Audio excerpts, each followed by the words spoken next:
niggas is cap, wait. I'm married, designer the jeans, wait. I could pretend in these. You niggas cap, you niggas cap, you niggas cap, you niggas cap. I get a rush for that bag. You niggas cap, you niggas cap, you niggas cap. I get a rush for that bag. I got tired of these niggas, bro, gon' bang, get the drop on these niggas. Finger fuck on a Nina, I ain't got time, I just fuck on her face. Bag, wait, for you niggas just cap, wait. I'm married, designer the jeans, wait. I could pretend in these. You niggas cap, you niggas cap, you niggas cap, you niggas cap.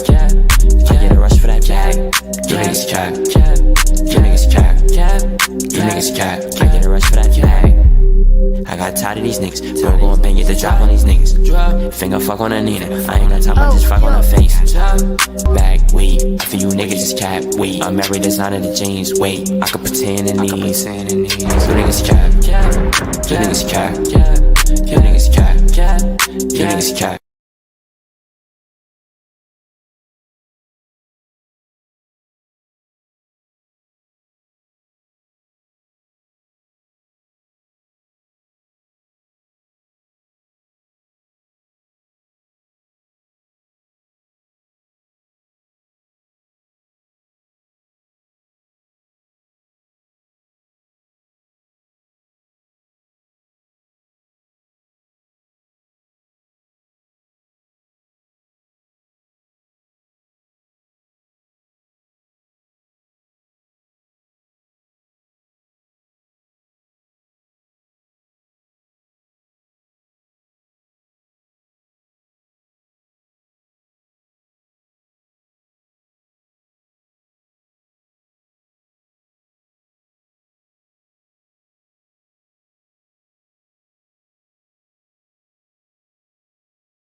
They making that go through the mic. That's crazy.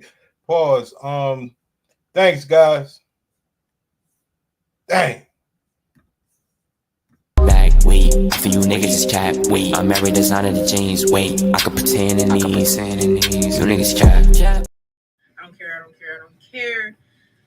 Yes, they say sex sells, sex is everywhere around us. And again, when it comes to relationships and dating, marriage, the top three, I don't know what the top three things are for divorce, but I know money and sex is top two.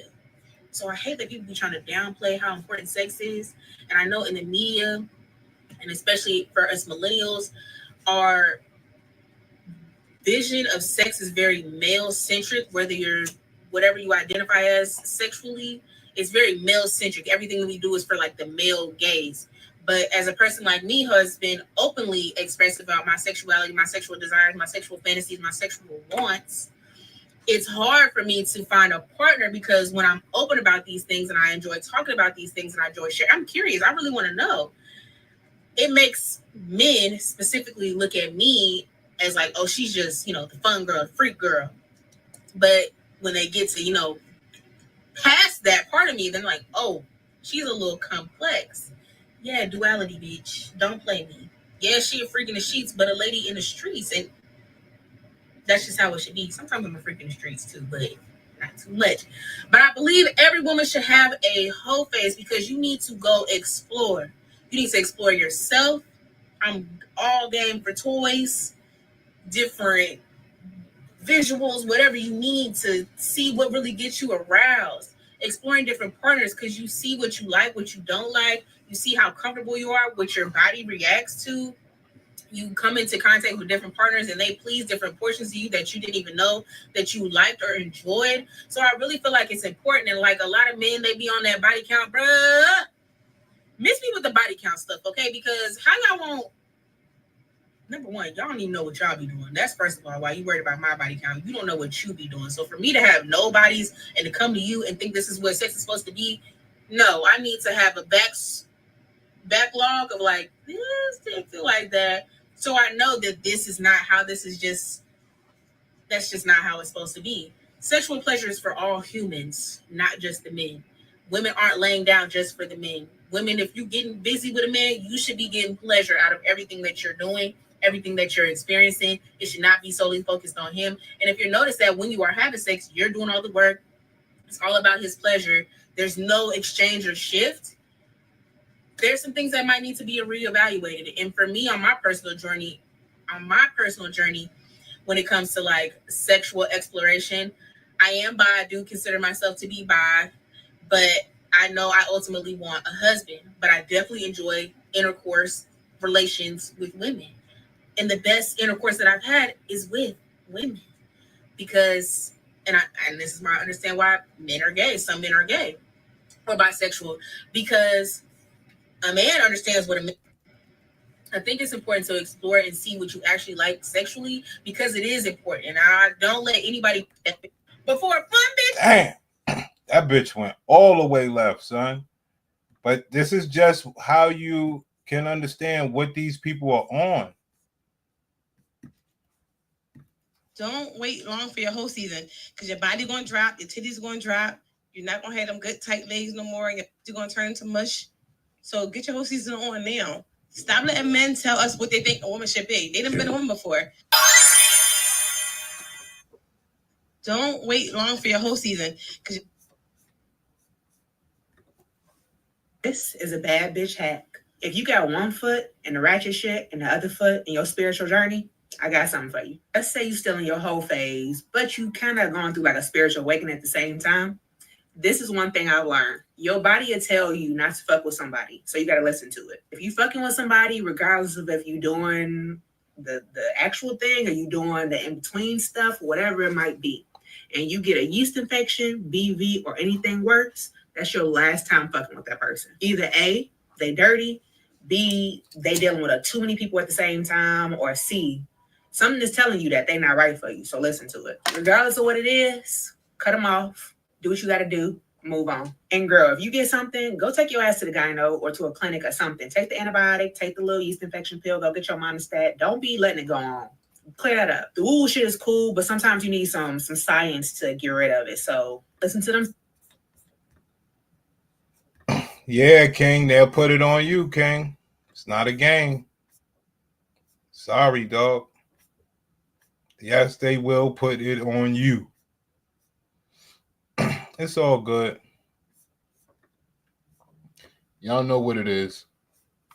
Just the intro. All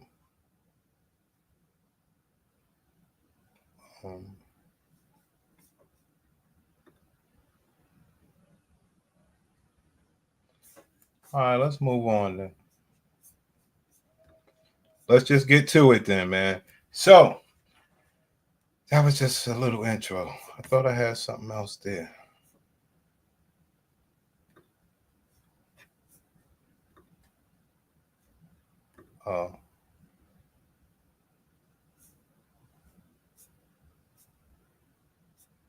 Yeah, that ain't about nothing. Let's get to the class. Let's cook up, dog.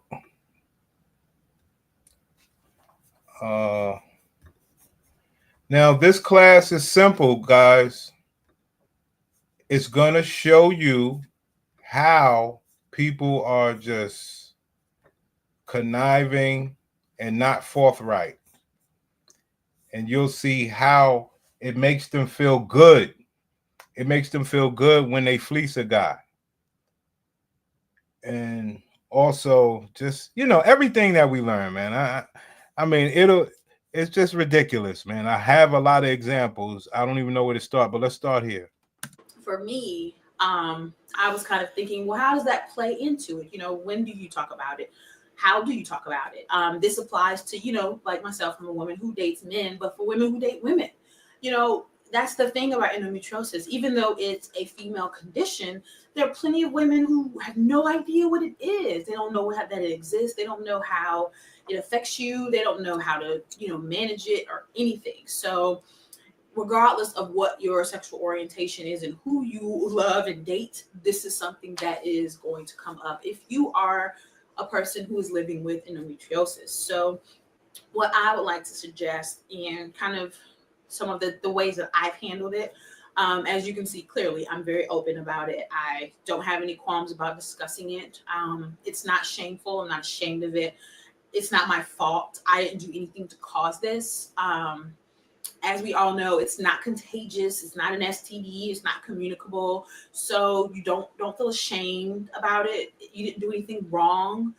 They don't know what causes it. So until someone can give you clear cut, this is what causes endometriosis, this is how people get it, this is how people get rid of it. Like, until you have those clear cut factors, it's all an unknown. And so what we can't do is we can't take responsibility for how we got it or how it developed, but we can take responsibility for how we live with it and how we engage the people in our lives. So my policy has always been, just as a person, is to be very open and honest. I'm very open with my friends, with my family. I have female friends that I talk to about my struggles and my challenges with endometriosis and fibroids. I have male friends who I've talked about because I've had some situations where I've had hospital visits. I have had, things come up that were some health issues, and I wanted to tell them. I didn't want to kind of beat around the bush or not tell them what was going on. So I'm very open about it. Now, when I say, and I don't know, because most of my female friends, as women, we just tend to be more sensitive about our reproductive area when we talk with each other. So there is a level of sensitivity there in those conversations that I've had with women. When I have the conversations with men, there is sometimes a level of just, I guess it's a communication thing or a perception, a perspective thing, where, I was thinking about this, and it seems that guys, with men and their relationship with their reproductive area, it's a different level of relationship. As women, we're so in tune with our reproductive area. It's like we are, every month we have to tend to it for at least 5 to 7 days, or 3 to 5 days if you're lucky. Like, we have to be aware of what's happening. We have to know. And so we're Okay. I let her talk enough, and then she talked herself right into a lie. She said they're aware of what's going on with their boxers. That's a lie, but let's move on. more in tune and sensitive to what happens in that area, whereas men, to me, in my experience, it seems that they're not the way that we are kind of deal with that area is different. So often I'll tell my male friends, the first question out of their mouth often is, well, can you still have kids? And I never take it personally. I never take it like they're trying to be mean or trying to be a jerk about it. What I look at it as, that's something that they're thinking about. And really it shows that they're concerned for me, because they know that, a lot of people, having children is a very pivotal part of their life and their existence, the ability to have kids. And, that's something that shows that they at least care. So for ladies who are telling a man, and if he kind of asks that question, don't bristle, don't get, unless the intention of the question is negative. You can tell when it's asked if it has some negativity behind it. But hold on. Black women is nothing of you. There is no shame that could be placed on black women. Ain't nothing that you could do, that ain't nothing a man could say to you to make you ashamed. So it shouldn't matter the tone or how the person, and nothing can make you ashamed, sis. You are perfect. You are holier than thou. You were born with all perfection. But if it's just a curiosity thing, that's fine. Be aware that it probably isn't an insensitivity factor. It's a perception issue, or they don't really know. They don't really know. It's a communication thing. But my advice, and my suggestion, and the way that I plan to handle it, is to be honest. It's not something you should talk about, on the first few dates, just because that's just not who wants to talk about their medical conditions, unless you have a medical condition that is clearly apparent and that will be an immediate factor in your relationship. Endometriosis is something that will probably not come up right away. There you go, guys. There you go. There you go, guys. It will not come up right away, and that's fine. That's fine. She literally just said she don't know where it comes from. Yeah, I know. Pussy in the streets cleaning it. than the strippers and club hoppers. Trust me, I know. But because it's reproductive related, it's definitely something that should come up before you're married, before you're engaged, before you decide, before you are talking about having children. I think for me, in the timeline of a relationship, the time to really have a true conversation with the person that you're dating about your endometriosis, your condition, is before things get really serious. And you can tell when you feel like you're about to move into that next level of where you're going beyond dating and getting to know each other to we're in a relationship, we're probably boyfriend and girlfriend. We maybe There you have it, fam. What I teach you niggas. You fucking that pussy down to the ground, and she just like, yeah, I'm building this nigga up. I'm build. Oh, he work. Oh, nigga, take care of business. Oh shit, I'm gonna continue doing this, and then I'm gonna lay that information on him. I mean, call it what you want, nigga. and you can tell when you feel like you're about to move into that next level of where you're going beyond dating and getting to know each other to we're in a relationship, we're probably boyfriend and girlfriend, we may be about to move in together, whatever, Maybe we are about to move in together. God damn, that's a long time, that nigga. That's a long time, Keith. Because the problem that I have is once she tell Key that she got this and she got that and she can't and she gonna have trouble with the babies, Key gonna be like, all right, so you a nice fun toy that I could have all the time and we should never be able to break up, right? Nah, she want to go to somebody who don't know the Pussycat Facts report and she run the same play on him. You're about to move into that next level of where you're going beyond dating and getting to know each other to we're in a relationship, we're probably boyfriend and girlfriend, we may be about to move in together, whatever, when that's about to happen. I feel like you should have the conversation before that. And unfortunately, be prepared for them to react negatively or leave. Be prepared for the negative response, be prepared for the positive response. Just because they're human, and if this is a person who doesn't know what it is, who knows how they're going to react. So be prepared for that. It has no bearing on who you are. It has no bearing on your worth. Right.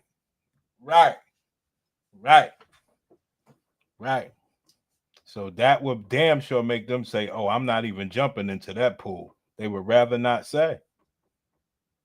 Because it will have bearing on their worth in regard to that person, because the choice is on him. Women want the choice on them. Magical family, what's good, pimpin'? It has no bearing on your beauty, on how it's not because of you. If they leave, it's because of them. And if they leave, then that's good for you, because if you have endometriosis or fibroids, this is not something that you can have a shaky support system about, because as all of us know, things can happen where you can go from you're perfectly fine, like myself, I was perfectly well, I was okay, and then I was in the emergency room and I was in the hospital for 4 days, because I ended up with a bowel obstruction, which I'll tell that story in another video. I feel like it was related to my endometriosis. So it's like, it's not something that you can have a shaky support system. You need a strong support system. This is why I tell them before you commit, before it gets too serious. So that way, if they decide to leave, it will hurt, but you haven't fully invested in the relationship yet, and you can get past it. There you go, guys. There you go. You ain't gonna never hear a woman talking about how this nigga got a miniature eggplant and I'm his strong support system. I make sure that I'm here for them. But they want you guys to do that for them. And they know that the most important thing we care about is some pussy. And that's not acting right. Oh, you heard what she said?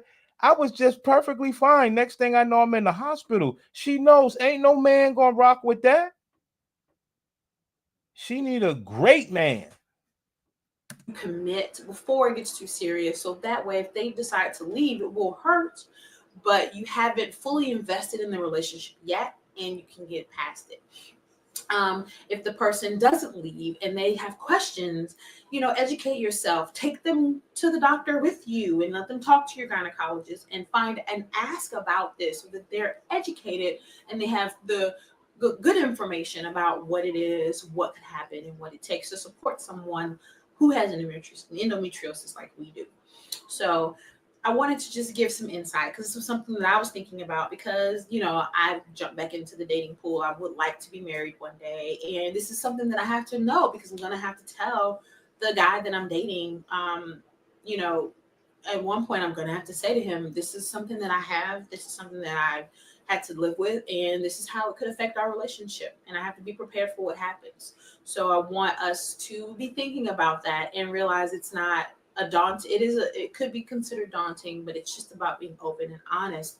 If you need more tips and insight, if you will, maybe I can give you some words. Yeah, Kings. Y'all see what it is. Y'all see what it is. How do you fleece this nigga? How do you hide this shit? Hide what? The fact that, that man's a successful man and he chose you for your beauty and wholesomeness. Believing the fact that I can have as many babies as I want. She know I can provide. She know I can provide. You understand? Don't make no damn sense, man.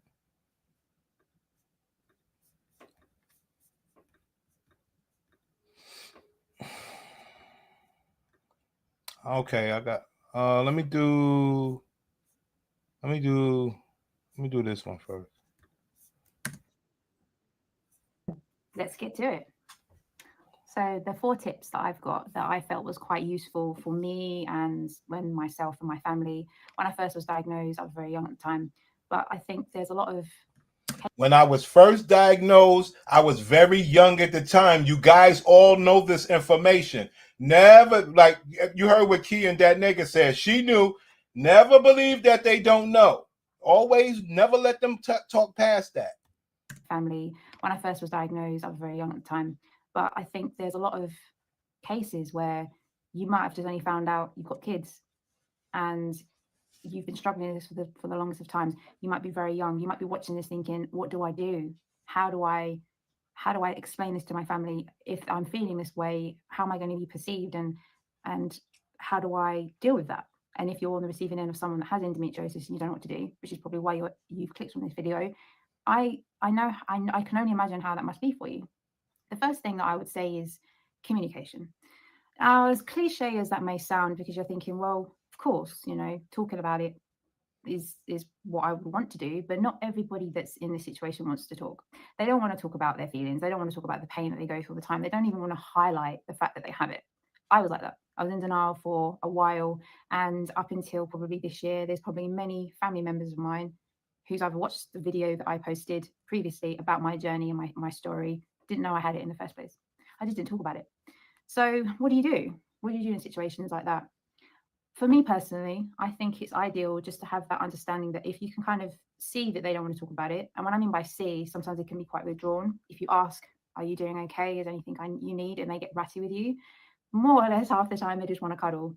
If they're not a tactile person, your friend, family member, colleague, if you can see that they're struggling with something, more or less they just want someone just to comfort them with, whether it be a cup of tea, you offer them a hot drink or anything at all would be the best way to break the ice with regards to that situation. And communication doesn't necessarily have to be verbal. It could be body language and you showing back that you're like, oh, okay, what's going on there? And then you get funny. It creates tension. It creates an energy that neither of you are at fault for. It's just that it just wasn't identified.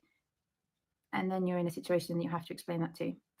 The second one is patience. Back when I was going through the I suppose the journey to kind of find out what was wrong with me, I was because I was anxious about stuff. I found that I was quite I don't even know the word for it at this particular time, but pain in the ass rings a bell, right? So if you think about it in that time when you're dealing with any situation that you're going through, and half the time the response I used to get as a kid was, oh, you're on your period, oh, you're being moody, oh. So I'm just like, yeah, that's the response that most women get, right? So I guess if you're going to be that way with somebody, then the response you get is not always going to be nice. So all I can suggest is having the patience to understand that you don't know what they're going through. You don't understand that. And that's the third tip, but I'll get to that shortly. You don't necessarily know what they're feeling, the pain that they're going through, the sleepless nights they've had, the amount of times they've been in that toilet. It can be really difficult for a woman, a young woman. It doesn't really make a difference of what age of that woman is. If they've got this condition, it takes over every part of their life. And there are things which are not spoken about. And I find that when you're in a relationship with somebody and they tell you, I was very afraid when I was with anyone I was dating, I didn't really want to explain, sexual intercourse would be hard for me because that can be quite painful for anyone that's got endometriosis. I may not be able to have children, kind of topic might have to come up. There's so many things. You heard? You heard? Same old story, guys. Same old story. Now I know it's a little sped up. You listen, she talked from England or whatever, but she said when she gets in a relationship, listen. Anyone I was dating, I didn't really want to explain, sexual intercourse would be hard for me because that can be quite painful for anyone that's got endometriosis. What I teach you niggas, they will fuck you in discomfort. You're sweating. You're having the time of your life. Literally. You understand me? And they like going through shit and you don't know nothing. You have been thrown into what we call the trick bag, bozo.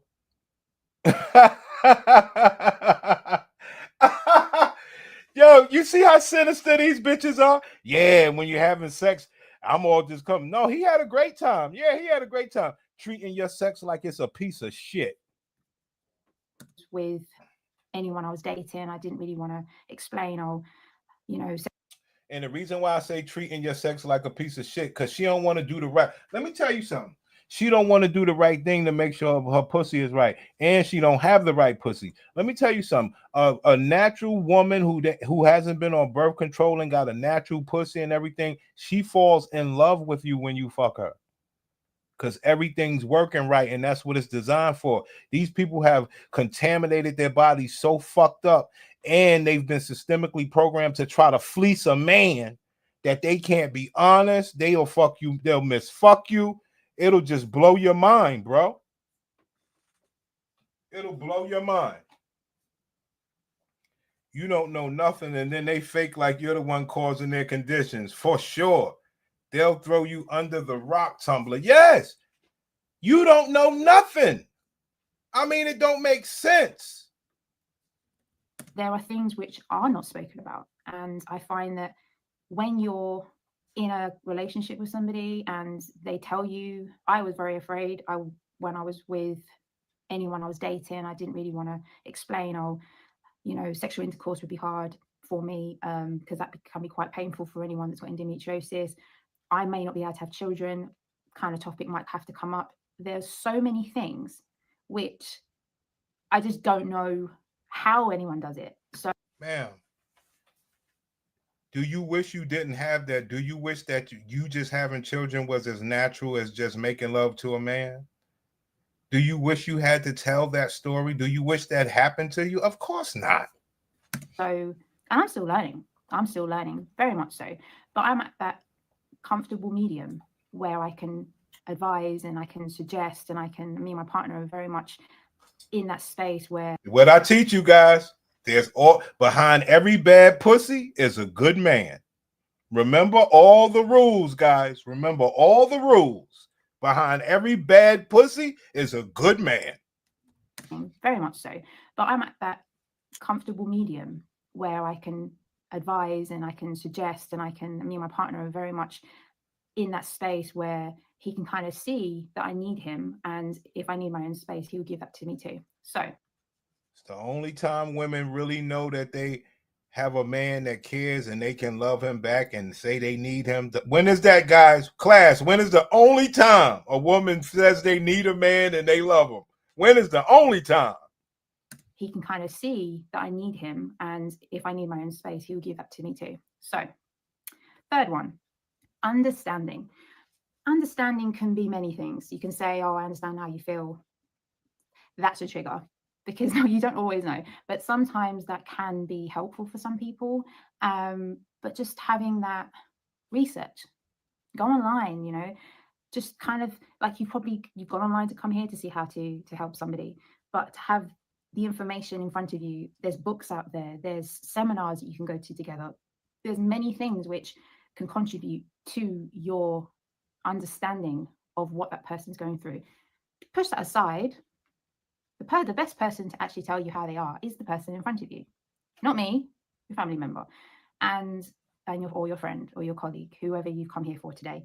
And those that have endometriosis, if you need a better understanding, those seminars and that research is for you as well, because I wouldn't be where I am today if I hadn't done that, because it's not always easy to assume that that's what's going to happen. Like the endometriosis diet, I'm going to do a separate video on that, but there are many things in there which actually isn't helpful and can be quite damaging too. So it's very conflicting. There's a lot of things out there on the internet which isn't very helpful.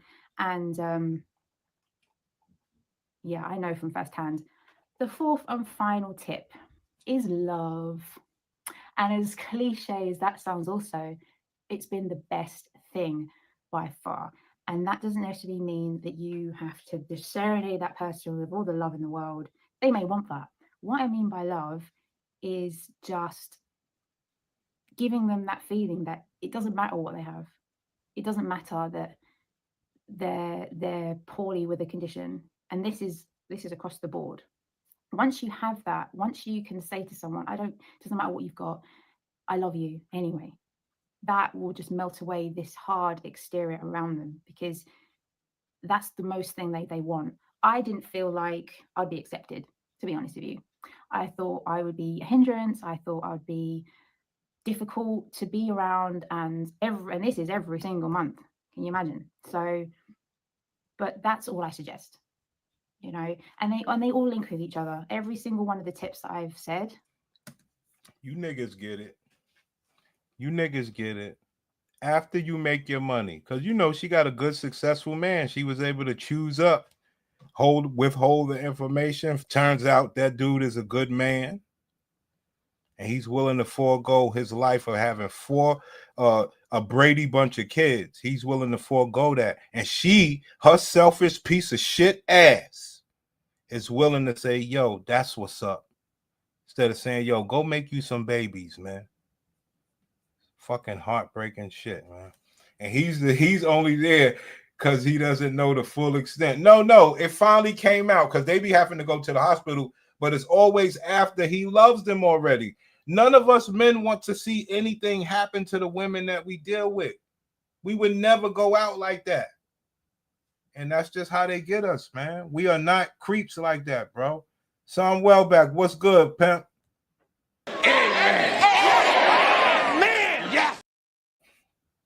All right, let's keep the class going. I got you guys. Give y'all a little of this symptom that I had, because I felt that way before a few times too. Yeah.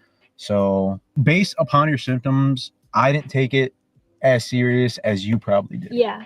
So when you found out I had stage 4 endometriosis, what were your thoughts? Just on a blank sheet of paper, what would you write down? Not knowing anything about the disease, but knowing I had it.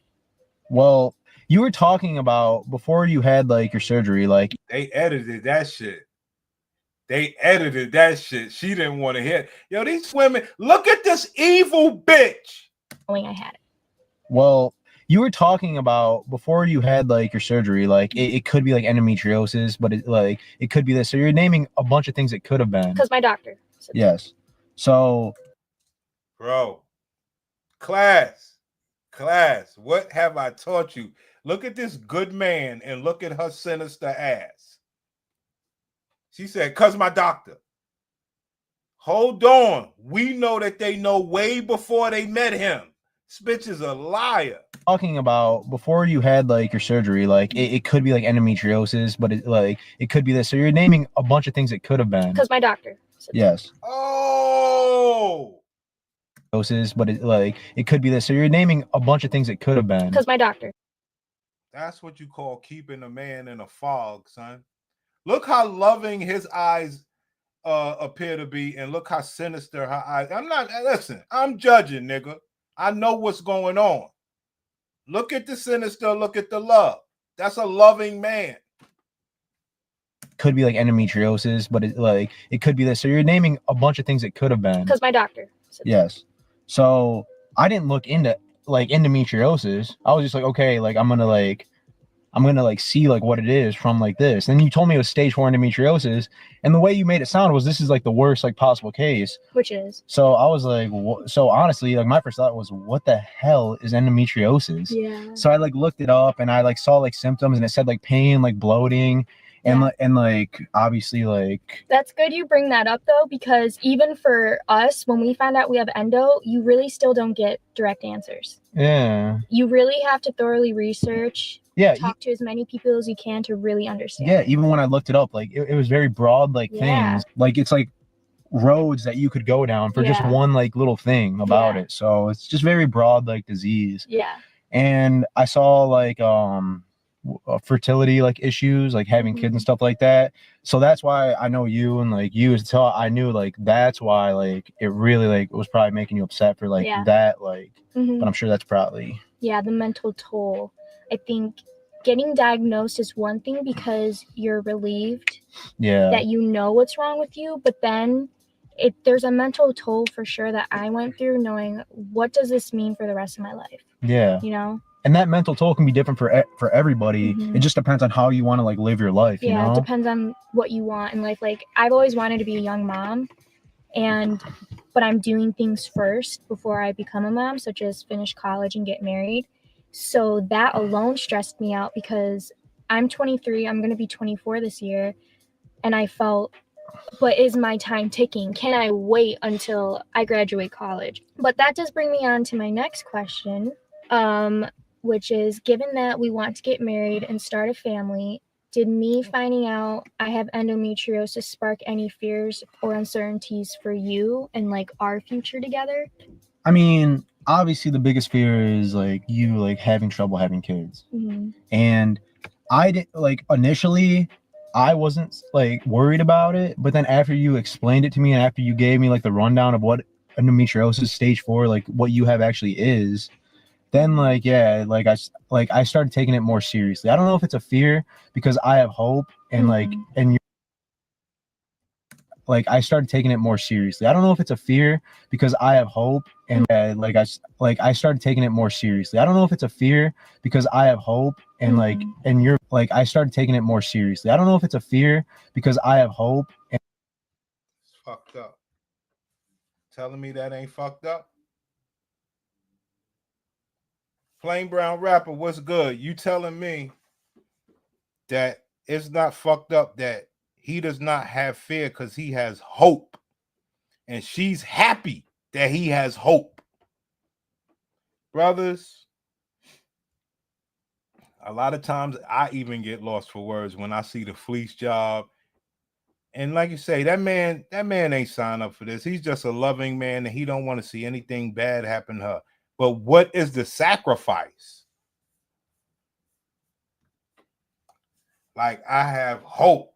That's crazy, son. Welbeck. That's fucked up. Down of what endometriosis stage 4, like what you have actually is, then I started taking it more seriously. I don't know if it's a fear because I have hope and and you're a very hopeful person. Obviously, like if you were upset and you were like scared, it would probably make me like scared. Yeah. Or like give me fears, but you're like so positive about it and like so hopeful that it makes me that way. So I'm not worried about like the future like of it. I think like you're gonna like, because you're doing all the right things and like you found like a good doctor and like you're reading about it, you're doing all your research. So I think that you're handling it the best way anybody possibly could.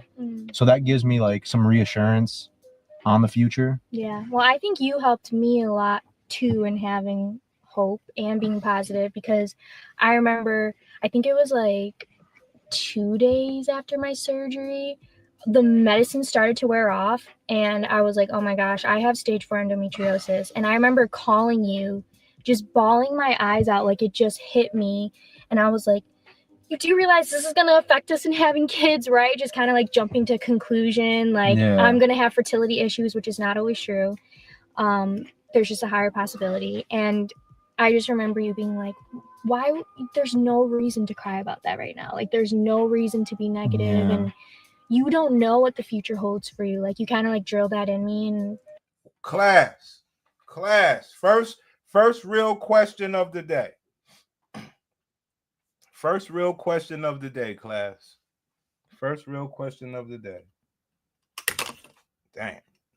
Now, I'll play it back one more time to give you a hint.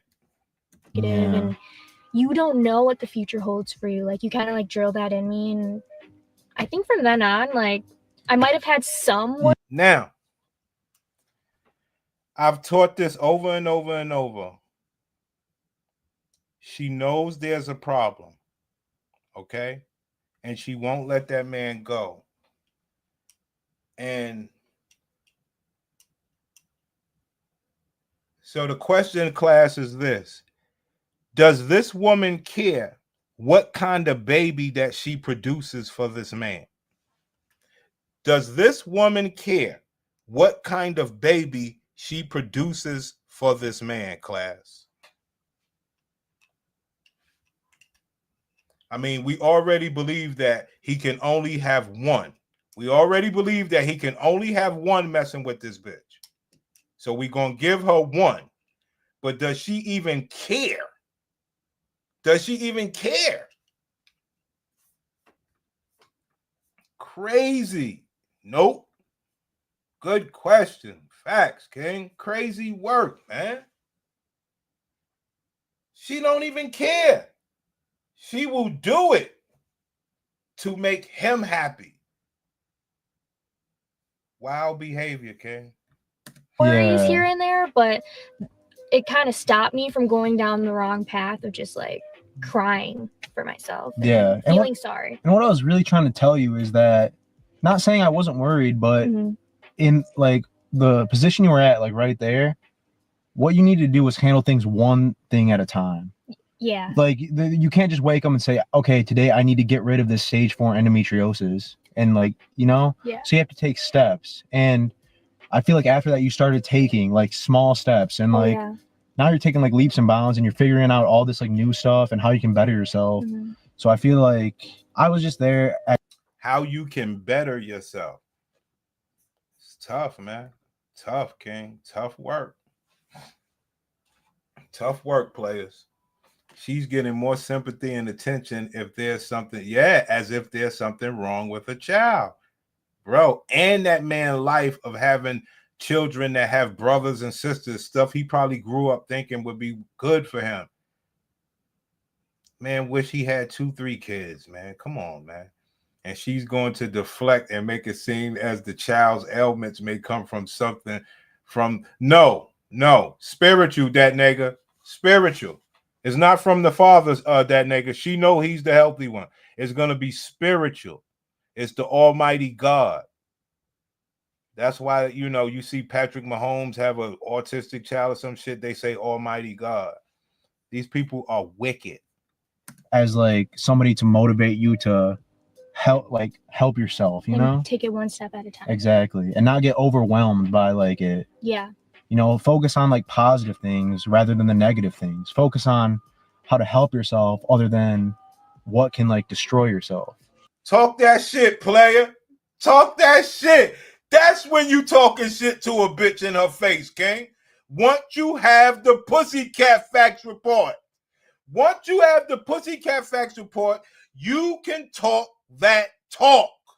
It's all I ever want for you niggas, B. Ever let nobody tell you you below them. Don't ever let nobody tell you don't carry yourself good, King. Just because they look good. No, King. No. By like it. Yeah. You know, focus on like positive things rather than the negative things. Focus on how to help yourself other than what can like destroy yourself. Yeah, I agree. Thank you for that. That's why I'm here. See that? That's when you can talk down on a bitch and she's like, thank you. Because of the Pussycat Facts report, guys. You see that? Nothing else you could watch on YouTube is gonna make bitches talk to you like that. Not even money, nigga. Even though it's all tied together. Because she had to get a guy who's earning good before she even tell him he gets the choice to love on her. After that, sacrifice everything that he wants. Children, taking his boys to the game and daughters to the tennis. Everything sacrificed for this bitch. And she's like, thank you. And like destroy yourself. Yeah, I agree. Thank you for that. That's why I'm here. That's why you pay me. So, like, being in your perspective, you are my boyfriend. Like, we're obviously planning on getting married. Wait. I'm your boyfriend? Oh my God. It's the best day of my life. There you go, guys. Don't ever let women tell you men are no good. Don't ever. That woman has fleeced my homie, and she is living the loving dream because men are filled with love, players. She don't even have love in her heart. He's bringing it out of her. Anyways, so being in your position as a significant other, what is one thing that you want all women dealing with endometriosis to know? I don't know if that's too broad of a question, but especially for things that you don't understand, and this is in healthy relationships, because there's probably gonna be guys that would be like, oh, you're overreacting, stuff like that. But if you don't understand something and a girl understands it better than you, the best thing you can do is just be there to give her positivity. That is total bullshit. I think you should know. That's why we're here together, class.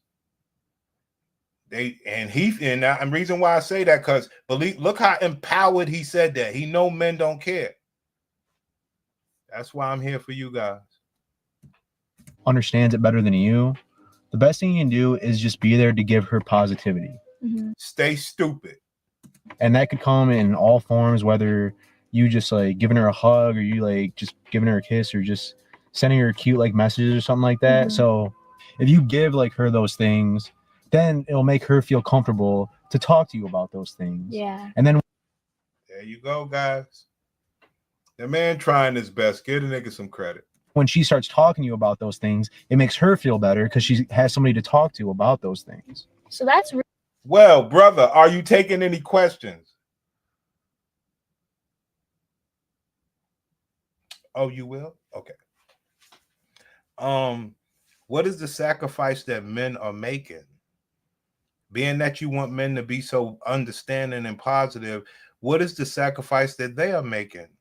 Let's go. Really good advice for other people dealing with someone who has a chronic illness. Yep. I said, like, what would you tell women with endometriosis who might feel insecure about having the disease and maybe finding a partner? Sort of thing. You can answer that too, but I feel like that's like a good perspective, because I've already seen a lot of girls on Instagram who have endometriosis and sort of talked about relationships, but they're single. And I can kind of see like uncertainties and fears within these girls. There you go, guys. There you go. There you go. Uncertainty and fears. Fear of what, class? Class. Why would a woman fear something about her great pussy when trying to tell a man something? Why would she fear it? Why? But my answer is no. To me, she doesn't care how healthy the baby is or whether she can bear him only one child. It is brutal, Samuel back. And look at him. That man's in a fog. What does he know? He got a good-looking white bitch. He don't care. It's fucked up. Based on they don't know how. Because I'm going to tell you something. She ain't letting that nigga go. She ain't letting that nigga go.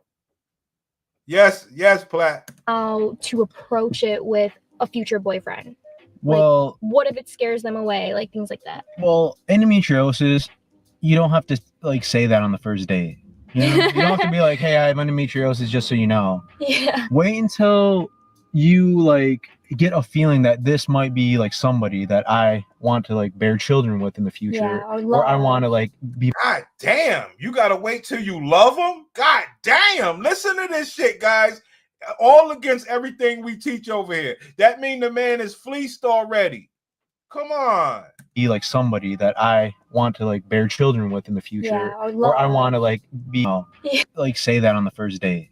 You know, you don't have to be like, hey, I have endometriosis, just so you know. Yeah. Wait until you like get a feeling that this might be like somebody that I want to like bear children with in the future. Yeah.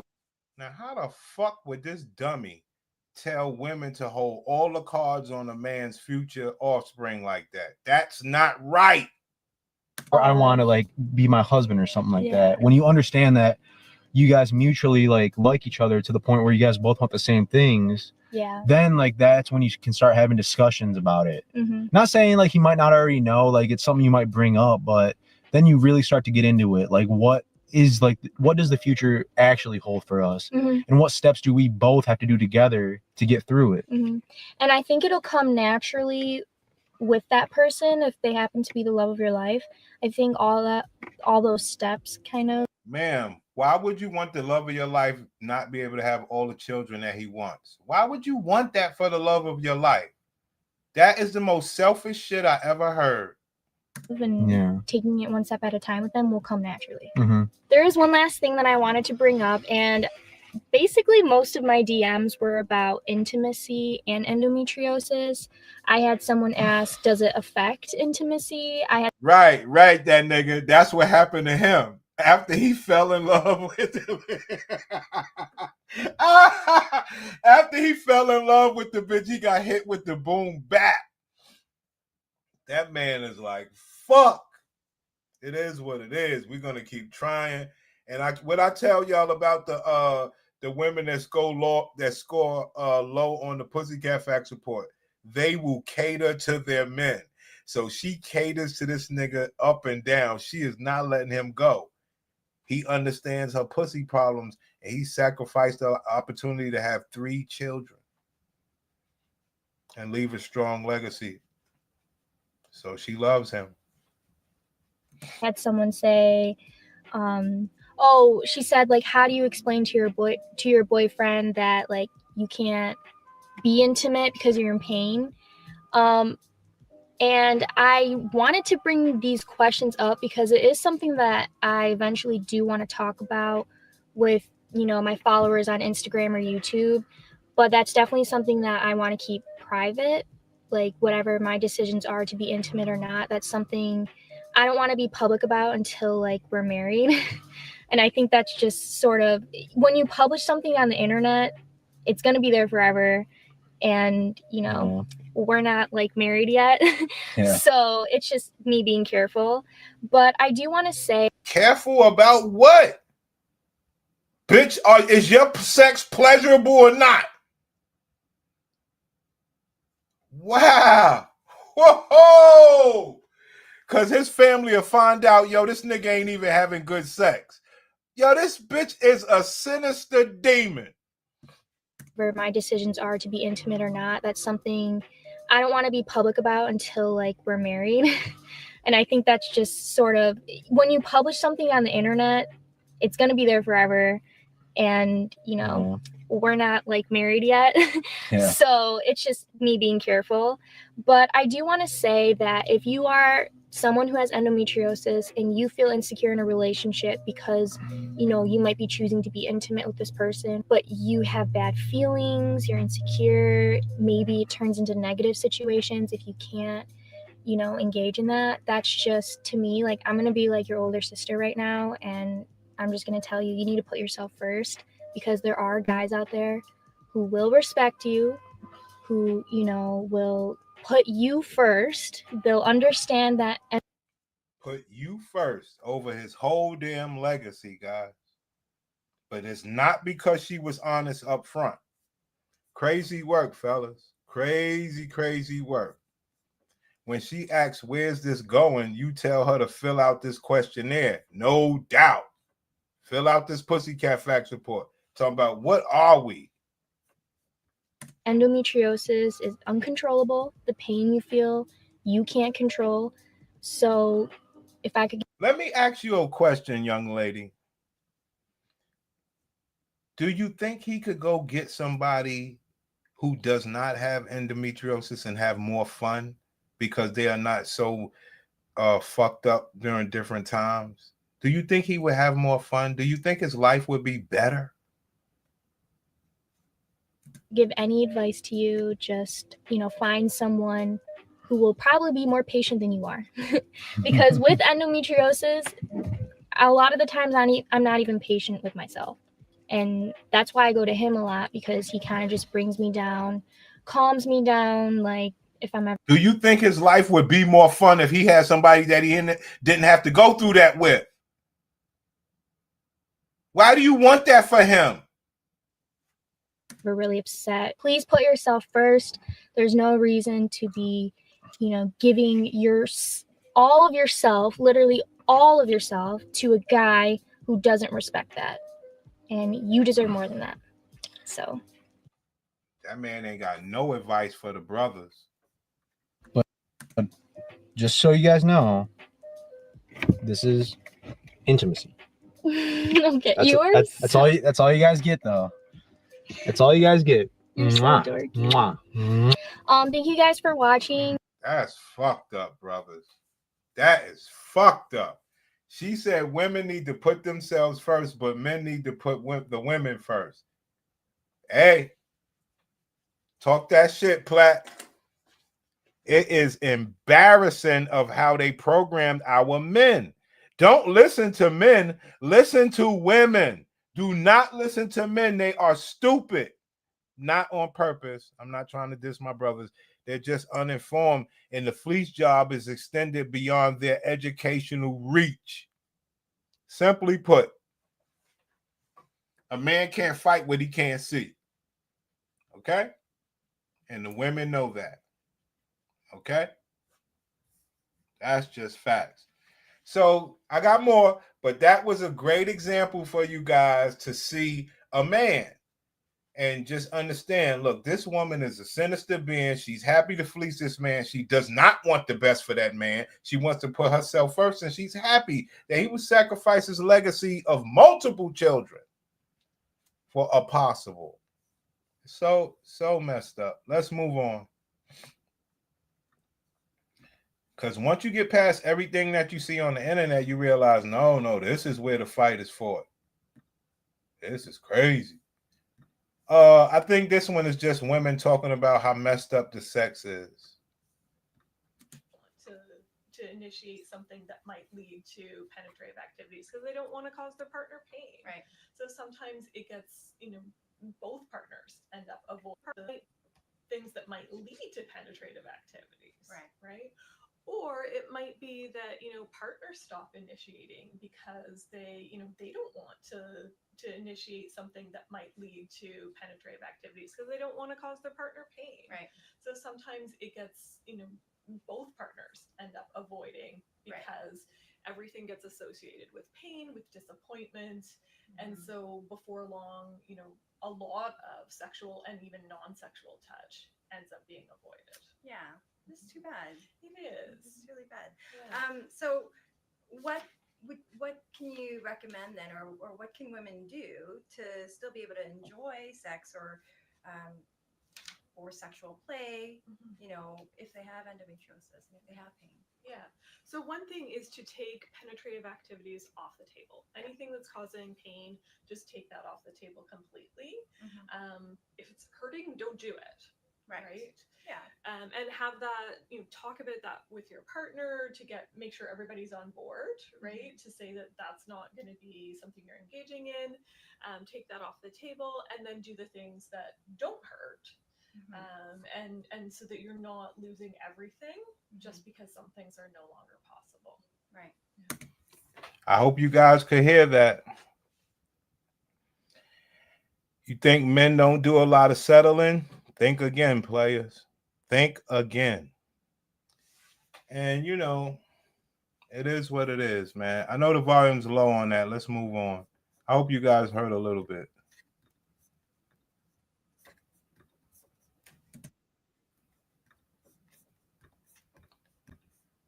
Who was the pierced up freak in the thumbnail? What a waste. Nobody finna stab that eggplant in that mouth. Yo, it was crazy. I forgot what she was talking about. I was like, nah, she's a good thumbnail. Fuck what she talking about. It was crazy. I actually believe it has something to do with let me see. something to do with whole phase. I think it has something to do with whole phase. Right. Has something to do with whole phase. I ain't even listened to the bitch. I was like, this bitch look crazy. Recently, I came to the self-realization that I've never really tried hard at anything in my life. I've tried hard at a few things, but the only reason why it's concerning that I've just skated through life, like floated through life like a leaf, is because I know I want to be rich. I know I want to be wealthy. So, how do you do that if you don't try hard at something? The things I'm passionate about, I haven't really found a way to monetize them. I try hard at makeup, but my own. I don't want to do anybody else's. I try hard at doing hair, but I don't want to do anybody else's hair. I love Sims. I try hard at Sims, but I don't vlog. I don't create any Sims content. So, I mean, I tried hard at manga and anime. It's one of my passions, but how do you monetize that other than making some yourself or cosplaying or again being a content creator? So when I came to this self-realization, I took a step back and I looked at my life and I thought to myself, well, why am I not rich yet?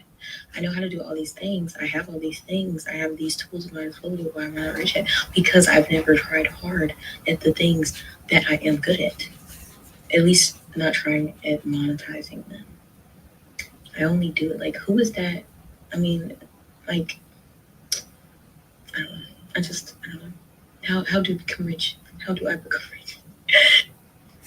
Recently, yeah, that's what it was. That's what it was, son. I ain't even listened to that while. I said, damn, man. I was sitting there saying, yo, these black bitches just done went too far, son. Crazy work. The kind of first bit is I had painful periods really from day one, from the day that I got my period. And it kind of got progressively worse. I think I got my period when I was like 13, 12. And then it kind of got progressively worse to the point where when I was 15, it was, I'd be like doubled over in pain. My stomach would really, really sick. And I went to the doctor. The first thing that they did was put me on hormonal birth control. So I started taking the pill from a young age. Excuse me. And I kept on that until I was about 17. And then when I was 17, during that time I had taken like multiple different types of pills, and all of them like gave me headaches or made me emotional or made me really nauseous. That was the most common thing, was that I would be so nauseous that like I couldn't even drive in a car without getting really sick. And so then I thought, okay, well, maybe if I'm not taking it internally, I can try NuvaRing, which is a hormone ring with progesterone that you put up inside of your vagina, like by your cervix. And so that's another form of birth control. And at that time I was using it for birth control and to control my painful periods. I absolutely hated the NuvaRing. So I ended up taking out and then not having any hormonal birth control. And this is where things kind of started to get a little bit weird in my body, so to speak. I started getting these really intense gastrointestinal symptoms. I would be so sick. I was in high school at the time. I would be so sick.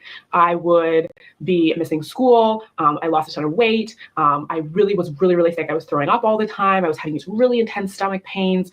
I started getting, food allergies. I wasn't able to eat beef. I wasn't able to eat peanuts all of a sudden. I started having a peanut allergy. I'd never had that in my life.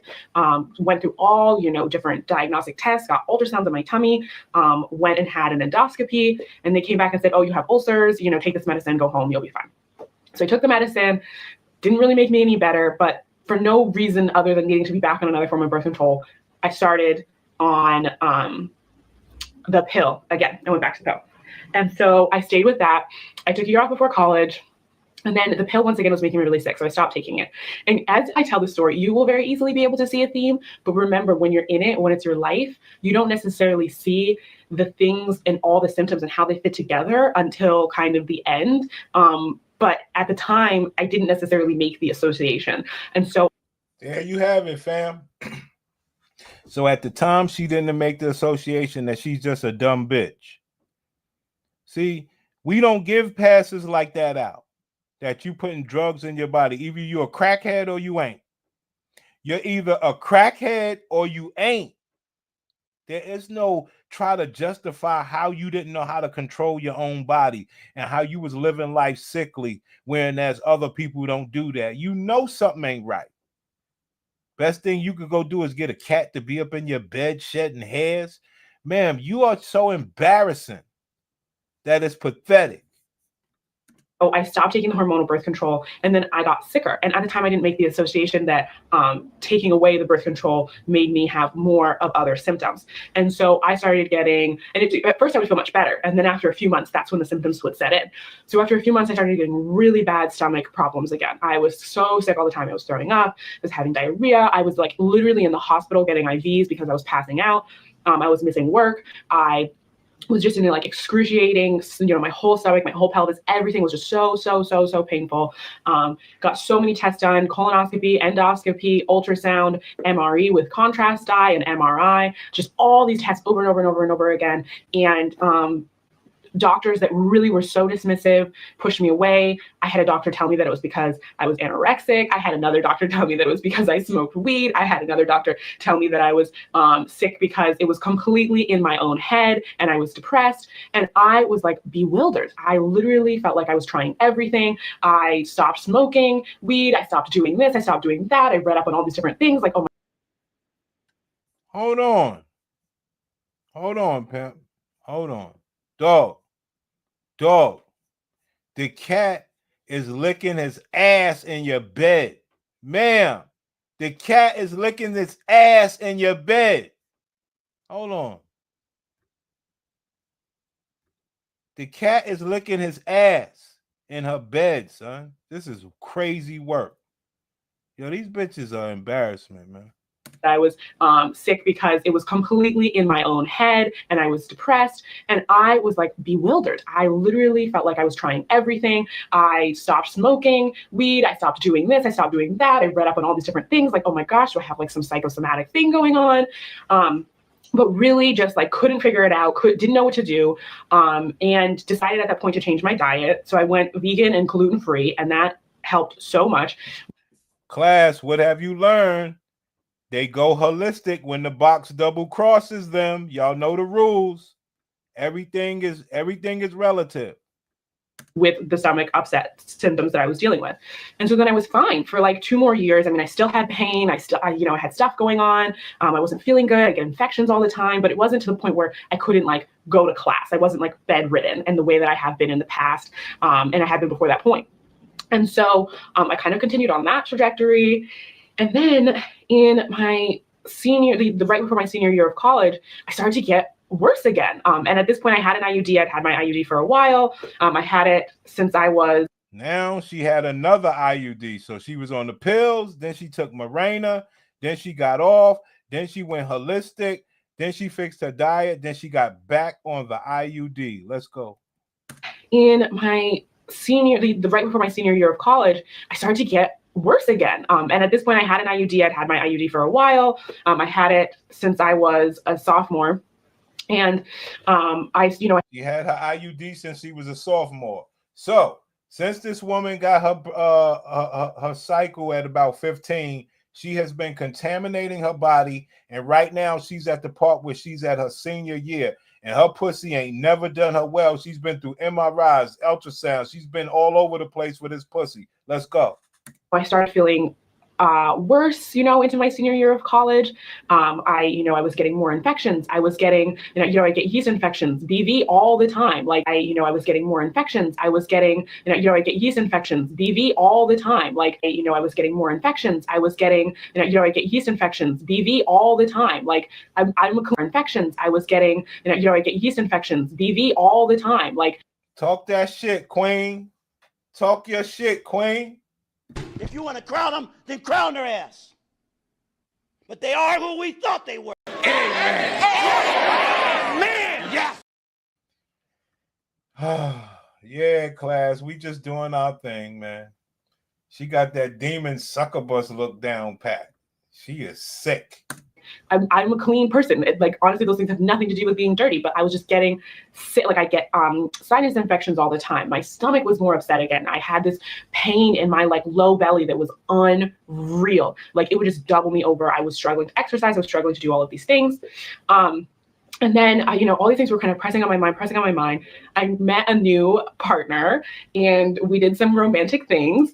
Let's get to it. There we go, guys. We're finally at the good part. Even though I didn't see it, but one thing that we like in class is when they always talk about their partner, because we stand by a code. Behind every bad pussy is a good man.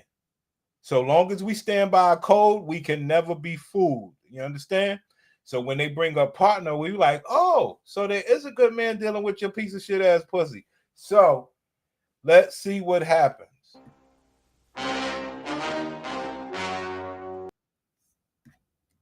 On my mind, I met a new partner and we did some romantic things to keep it PG. And then I had pain so bad, y'all. It was so bad. And I was like, I'm going to die. Here I am. I took some Advil, tried to roll over, tried to just deal. And the next day I was like, I have to go to the doctor. And keep in mind, this is after years of going to the doctor, years of diagnostic testing, years of this, years of that. Everybody saying, no, nothing. So I go to the doctor and I'm like, I think my IUD is off kilter. I feel like someone's stabbing me in my pelvis. And they go, oh no, it's probably just like a cyst that ruptured and you're fine. And at this point I had thought that I had cysts like 3 or 4 times. It was old news. I was like, okay, whatever, it's painful, go home. Then I had 2 more weeks of really feeling uncomfortable. I was like, I really feel like something's up with this IUD. This pelvic pain is so bad. And I was reading a lot and I went to the library and I found this book called Ask Me About My Uterus. And I will link that book in the description box below. And so I read that book just because it was on the shelf. It wasn't something where I was, going fishing for answers. It literally was just on the shelf. I read the book and I read her story and I just thought to myself, this sounds just like how I feel. These similar symptoms, the pain, the GI distress. I was losing my hair on the sides of my head at that point. Like all of these things just lined up, just made so much sense. I went back, I looked at my medical history and I was like, I must have endometriosis. And I had seen 4 gynecologists at this point. I had had ultrasounds. They had told me, nope, you're fine. You don't have endometriosis. You're good. I went back to the same practice, but for a new doctor. So like the same group, like business basically, but a different doctor at that business that had just moved that specialized in endometriosis. I sat down with her. I laid everything out. I was like, these are my symptoms. This is what's going on. This is why I think that I have endometriosis. And she was so nice. She was so compassionate. She sat there. She listened through my whole thing. And then she was like, yep, so it sounds like you have endometriosis. And then she started asking me lots of other questions, like about my bladder and this and this and this and all these different things. And through that, we discovered that I likely had something called interstitial cystitis, which is a chronic painful inflammation of your bladder. Makes you go pee all the time. It is not fun, to say the least. And so we started on just kind of like this course of treatments. We talked through all of my options at that time. And my decision was I was in my last semester of college. And my decision at that time was to try all of the less invasive options. And then right at the end of my semester, if I still wasn't feeling better, then we would do a laparoscopy, which is a surgery that they do internally to both diagnose and remove endometriosis. And so that was the decision I made. And so in that 6 months, and that was also the 6 months in which I made any videos that are, older on my channel from like a couple years ago. In that time, I was doing pelvic floor therapy once or twice a week. I was doing chiropractic. I was going to acupuncture and doing traditional Chinese medicine. I was eating a special diet. I was doing yoga every morning. I was like eating, less acid, less spicy for my bladder. I was journaling every time I went pee. It was next level, just trying to manage and deal with my health. And I did 3 months of that. It really. Why, class? Why? Why was she trying to do all of this to kind of fix her pussy before she graduated college? Why would she try, instead of getting the surgery, as we are in the story right now, why would she try to just say, I'm going to just fix it holistically? Now, remember, the hint is she's just graduating college. Really wasn't helping. My pain was getting so much worse. I was really struggling to go to class. At that point, I had to even get letters from my doctor to my university so that I could have accommodations because I was struggling to even sit through class. It was so painful.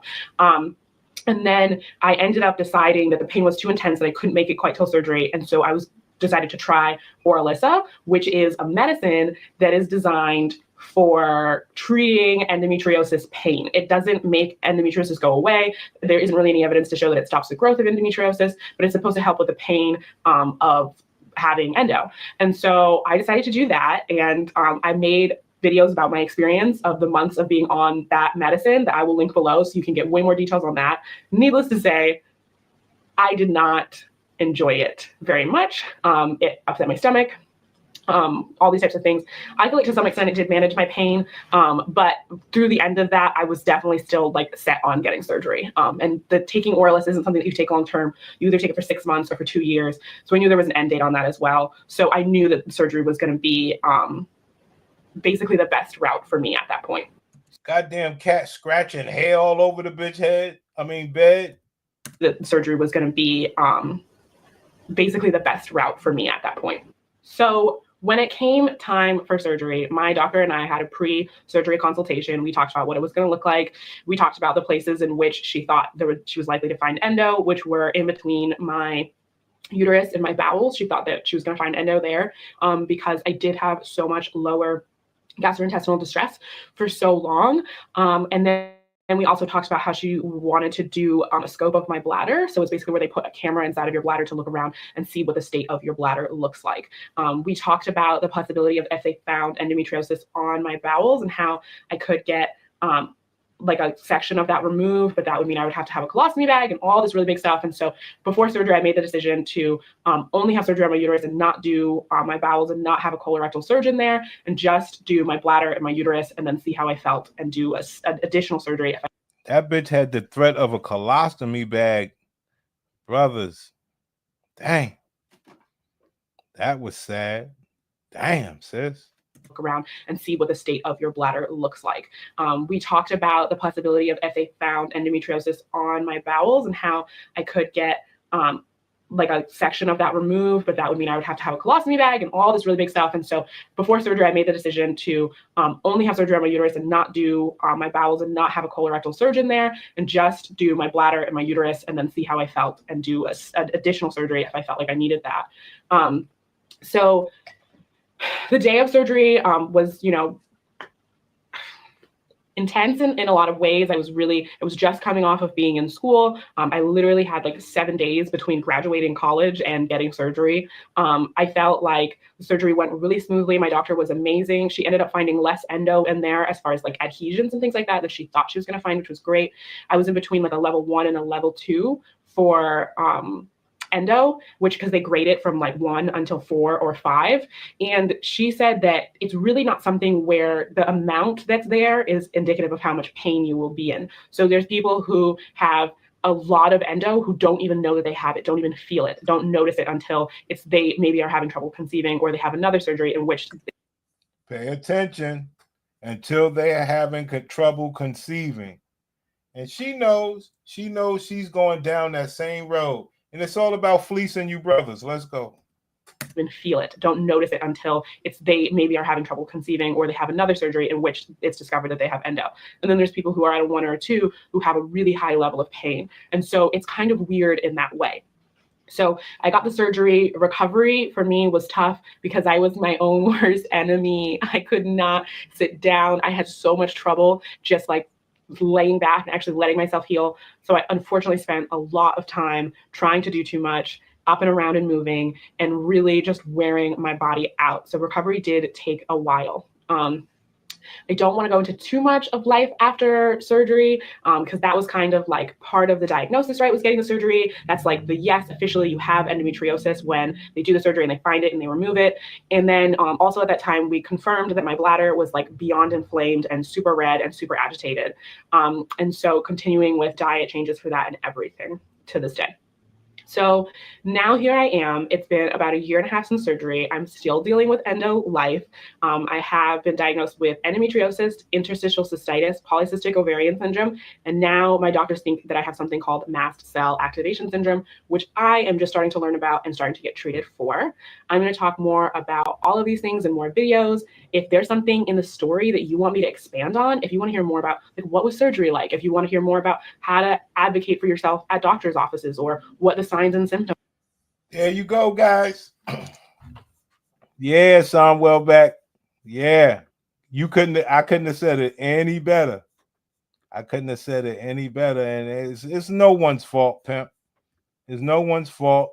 This is something you can't blame a man on. She told you this was a solo journey. And what was the best thing that she said that she was doing for herself? What was the best thing she kept referring to that she's doing for herself that she's pretty proud of? Out of all of that doom and gloom, she's always kept referring to one thing that she was proud of as far as managing her box. You know, like she said, to this day, she was very proud of it. She was very proud. As you may know, I recently was diagnosed with stage 3 endometriosis. Let's start off with what is endometriosis?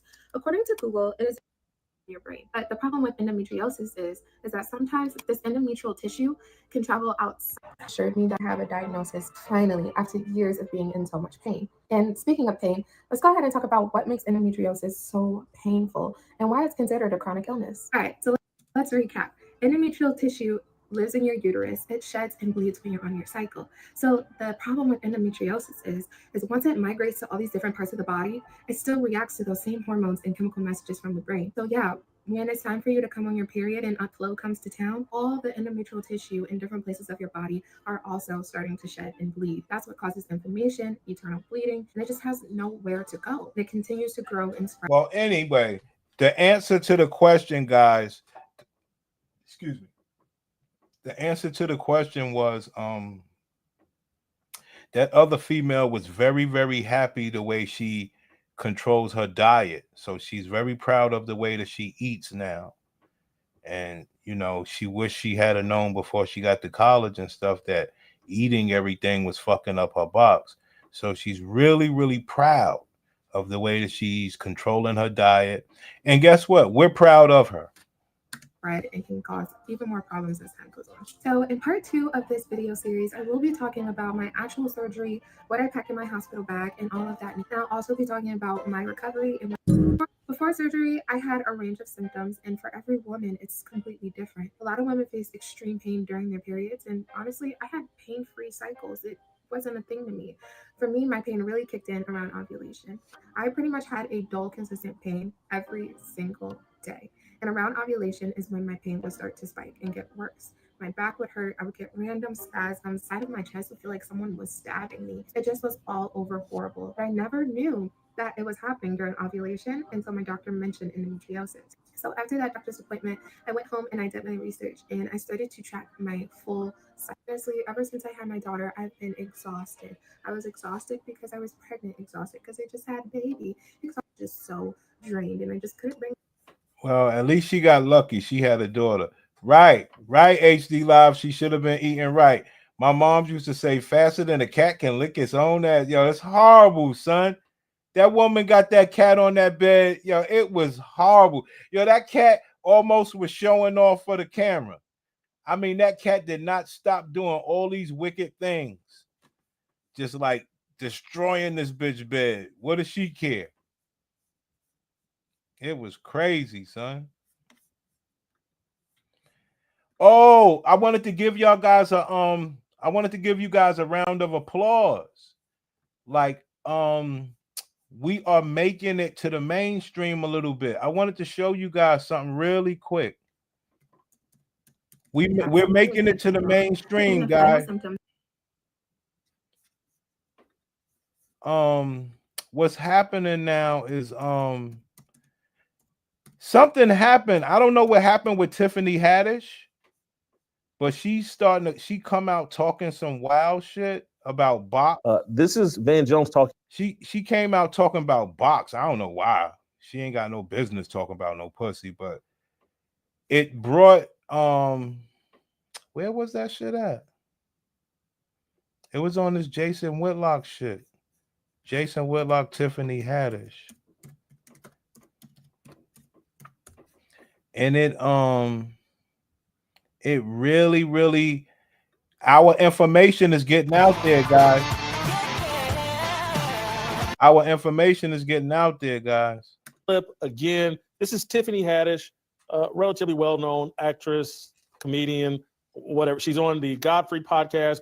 Godfrey is a comedian, does a podcast. They're having a discussion that kind of, I wouldn't say went off the rails, but it just went in an interesting direction when Tiffany Haddish started talking about her dating habits and then went into a long explanation about what's going on with Black women. And then I connected it to like, wow, I've never heard this or never thought in detail about the Now, we already know that this nigga don't know what he talking about in comparison to us.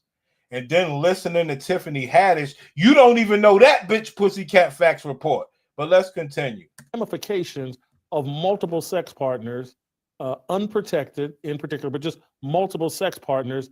Let me just reset the conversation by playing Tiffany Haddish's comments on the Godfrey podcast. Hold on. HD Live. HD Live. Brother, don't you see I don't even come on camera? Yo, if people would have my head if they knew I was coming out giving all these secrets. But I do have another channel. You gotta come to the back chat so I could give you the other channel. It's a little bit different. A lot of people will laugh at me about it, like Plain Brown Rapper and a lot of guys. But you could come to my other channel where, you know, people will see a little bit of me, but talking this shit, and I'm not getting any subscribers or views or cash apps or anything. I'm not, you know, maybe that's a fault that I did, but maybe, you know, we can do it on another channel. I do believe this channel's cooked, but I don't got no Facebook and all that shit. Let's play the clip. Women that have more than 2 baby daddies usually have some sort of mental illness. Oh, really? Yeah, because you're getting genetically modified too much. I think, okay, so this is what I know. Every time you get pregnant, right, there's stem cells that come from that baby, and that's them stem cells end up behind your eyes and your brain and your heart and your lungs and stuff and help your organs heal by the baby taken from you. And those stem cells always stay with you, right? So that means that man is always in you. And that is why, the Bible says you will only desire your husband, correct? This is why you gotta use condoms, because that baby better get up inside you. And the uterus is very porous, much like the mouth, right? So when anything goes up in there, it automatically, the uterus starts to absorb it. It starts going through the vaginal walls and all that, and the blood, it gets into the bloodstream, right? And so, it takes like, get in there. So it takes like 6 weeks to get a man out of your system if you have unprotected sex, and it's because he's starting to bind to your DNA, right? And that's why it's couples when they be together too long, they start looking alike. You start looking like him. Like it's not the guy don't start looking like her. She start looking like him because he is genetically modifying her. And every time you get pregnant by him, you start to get modified, right? So if you get pregnant by multiple peoples, right, that's multiple spirits, multiple thoughts, multiple modifications from different DNA strands. All you hoes, I hope you're listening. It's causing you to have mental stress. So it's very evident. Like what I'm saying is very evident. It makes sense because like you got all these dating apps, all these women like free sex, free this, whatever. You know, I'm doing what I'm living. I'm exerting my sexuality and all this. And I don't care if I got 5 kids or 5 baby daddies, whatever. Usually those bitches are mentally, they're struggling in so many different ways, not just financially, but also just like on where to focus, how to whatever. Because you got too many different bloodlines in your blood. Now you see that? Now you see that? She ain't even telling the whole. That's why I told y'all these women don't really care about other women. She could really tell the real truth of why the other women are struggling just like her. And she can sit up there. And one thing that always pisses me off is how these women sit around men who are, you know, not informed about what's going on. And they supposed to be like, but Tiffany, you got endometriosis and you have 5 miscarriages. When you say that your mind is fucked up as well, that's when we go to the Pussycat Facts report. Do you think baby deletions and miscarriages affect women's mental health? Because she's going to say no. I have 5 miscarriages and it don't mean nothing to me. I can still get out here and talk all this dumb shit. So the reason why I brought this up is because it's bringing what we talk about to the mainstream, guys. See, Tiffany Haddish just said this, but Jason Whitlock he don't know what he's talking about either, but he brought some girls up, and we're starting to talk about women's reproductive health. And soon, guys, soon, they'll start talking about how the women are destroying it from everything that we talk about over here. So, yeah, we cooking in class, baby. Let's go. Yeah, I mean, No woman like Tiffany Haddish could talk to y'all. Do y'all want me? Hey, Plain, do I gotta do this? Plain, do I have to do this? Do I have to do this for the players? Let's do it. Fuck it. Fuck it. Y'all know I'm the real pro out here, B. There's no woman that could ever talk to us about shit, especially when you're a bitch like this. Don't you ever try to sit around my niggas and play. We don't play like that, son. We don't play like that, son. We don't play like that, son. We don't play like that, son. Yo, son, I stand on business for you brothers. I get no cash app from you brothers. But no bitch will ever try to disrespect you niggas on my watch. Let's go. Parent about the journey that you've gone through, that so many women have gone through when it comes to trying to have a baby, right? And I'm with you on that, right? Sometimes I'm not even trying. I'm one of the top box investigators in my crew. We don't play. We are box investigators. We don't play this shit. Can't nobody get past us. The story.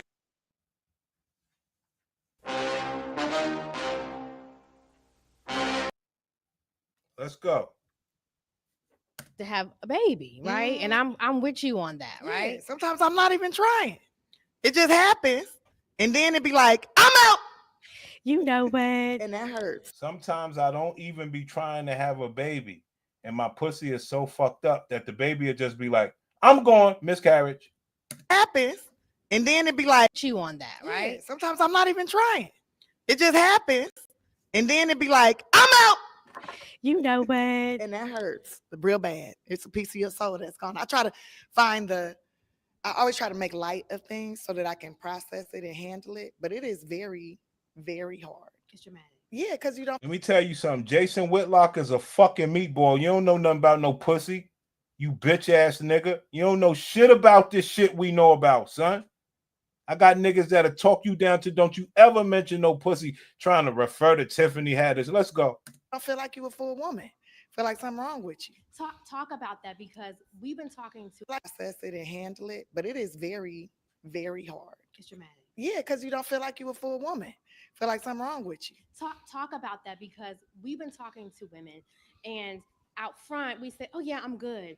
And then to the side, and this has happened as soon as I opened my mouth and said, I've been going through. Women are like, sis, let me talk to you. Let me tell you about my journey. And I know at one point you said you weren't going to open up, and now you are opening up. What prompted that? The realization that I can't hide forever. And I don't want to hide. I'm not a hider. Right. And there's certain things, they always say certain things is too much information you should keep to yourself. Everybody don't need to know all your business. And it's not that I want everybody to know my business. It's like, am I the only person going through this? No. And in the way that it came about, and the reporter hearing my conversation, that was like, well, I felt like that was God. I felt like that was God saying, stop keeping it to yourself. Tell you know other people are going through this. You've seen it. Your friends gone through it. You don't say nothing. Say something. I don't keep this isn't happening to you for no reason. You have to share. I made you this big. You need to tell everybody. Right. How has it freed you in any way? In so many ways. Well, first of all, I'm getting the help that I finally need, that I've been needing the whole time. Okay, so talk about that. What is that? Yeah, so I've been suffering from endometriosis my whole life. My whole life. What is that? Yeah, so I've been suffering from endometriosis my whole life. My whole life. What is that? Yeah, so I've been suffering from endometriosis my whole life. My whole life. What is that? Yeah, so I've been suffering from endometriosis my whole life. My whole life. Come on, guys. So when I see people sitting up there trying to down talk men and school men, but that's what happened when people like Godfrey and everybody got the platform. It's not their fault against me. I started this game late. I got channels deleted. I don't know what I'm doing. I'm not on cam. I don't do everything the right way. That's not anybody's fault. But at the same time, people that know our class over here know that we are telling the real truth. There's no box that we haven't touched already. Bitches can't come out with information talking down on men, talking about men leave DNA in them, and they talking about women in a way, but not trying to help women with their condition when they have the platform too, because it's going to make women look bad. We don't play that. We don't play that. You hear me? We don't play that. Yeah, so I've been suffering from endometriosis my whole life. And I thought that it's normal for my cycle to hurt. Come on. I thought that it was normal to be having extreme blood clots. I thought it was normal to be exhausted. I thought it was normal, like all these things that were wrong, I thought was normal because I was told for years, well, that's because you a girl. That's the part of this. It's the curse. You're supposed to hurt. That's what it is. That's what we suffering from what our ancestors did. And all this crap, that's not true. It's not true. It shouldn't hurt. It should just feel like, well, my doctor told me it should feel like you're peeing on yourself a little bit. So, is it safe to say, Tiffany, that women that don't have that condition got better pussy than you? So you shouldn't be talking sex at all because you ain't one of the ones with the best stuff. But then that guys don't know anything and nobody knows nothing and everybody ain't running off the Pussycat Facts report. They got the platform, guys. Ancestors did and all this crap, that's not true. It's not true. It shouldn't hurt. It should just feel like, well, my doctor told me it should feel like you're peeing on yourself a little bit. And that's it.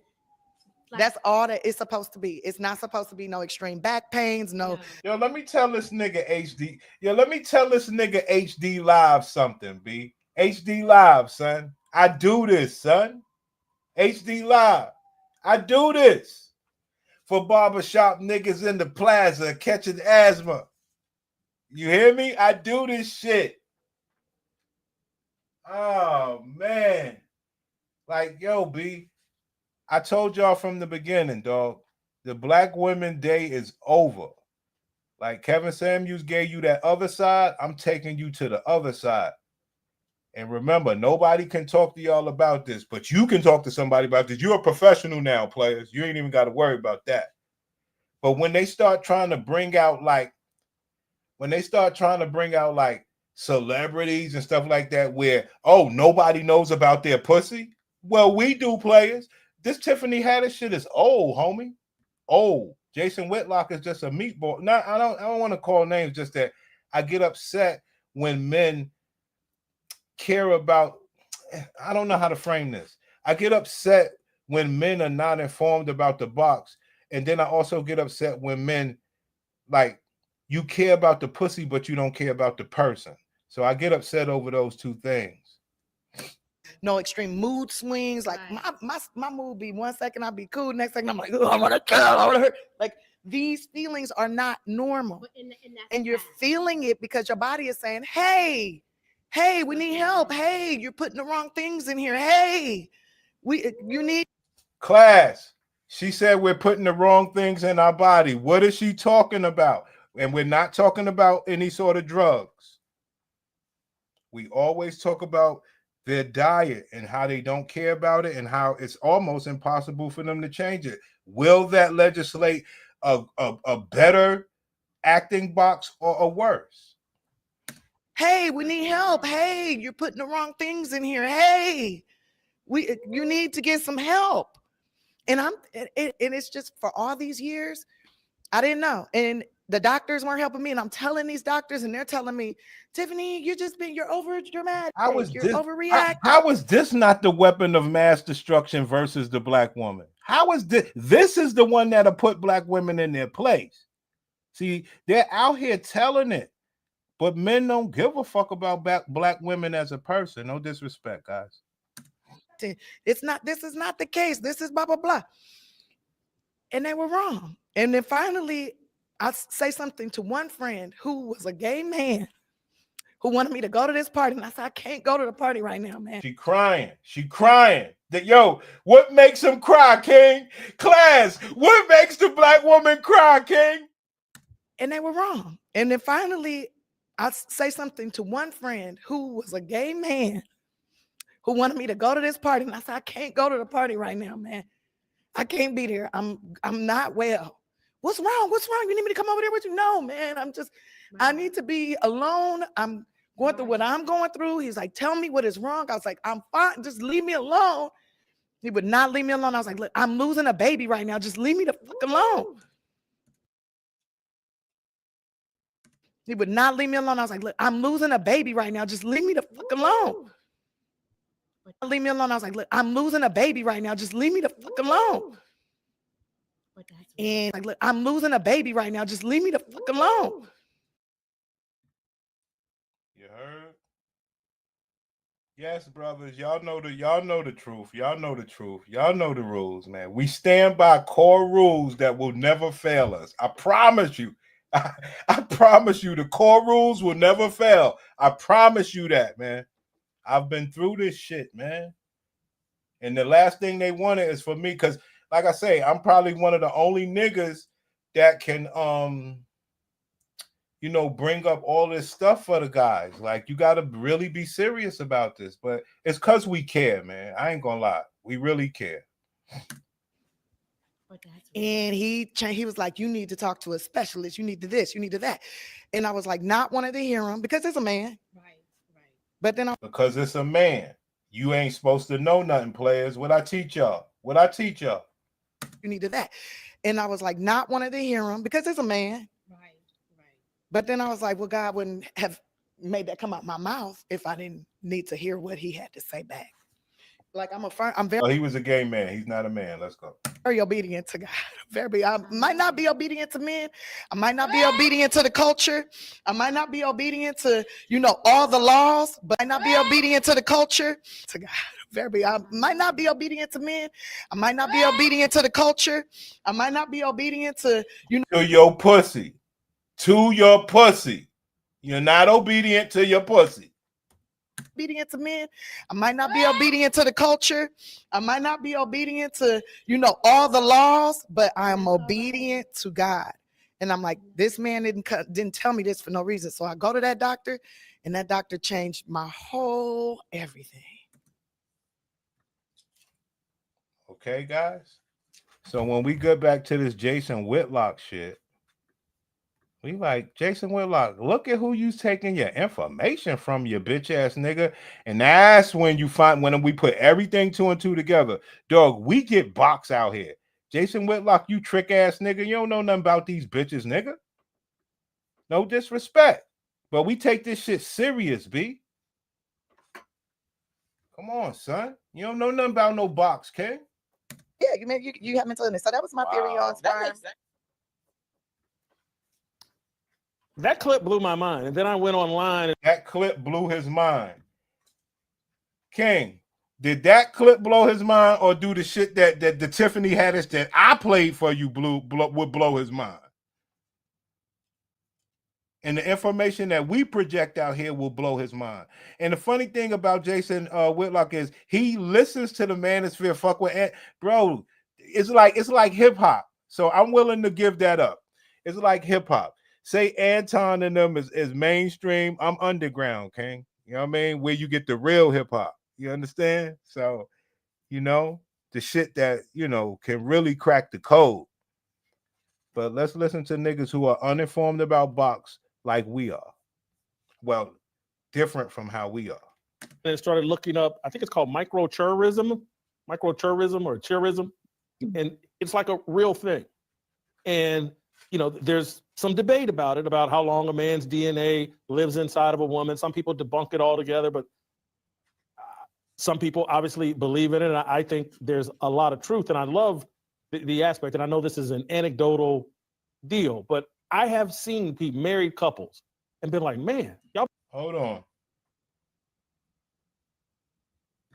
Validity when she says mental illness, because she went on to say that she had been pregnant multiple times, and we know that Tiffany is nuts. She's exhibited that for a few years now, so I couldn't argue with that point.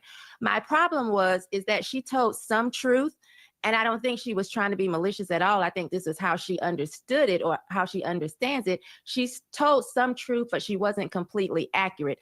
I will say how we know that a man's sperm is not stored in your DNA. Now, when you do conceive and have a child, because the fetal cells can pass across the placenta, now Now, just pay attention, guys. The fact that they even got that little bit out there on a higher level than us is why I gave you guys a round of applause. Just that little bit of information. You understand? Because if they ever go down that road, they're going to find out who the real sinister characters are. Okay? So that little, even though it's plenty more, but just going there, unlocking the box. You understand?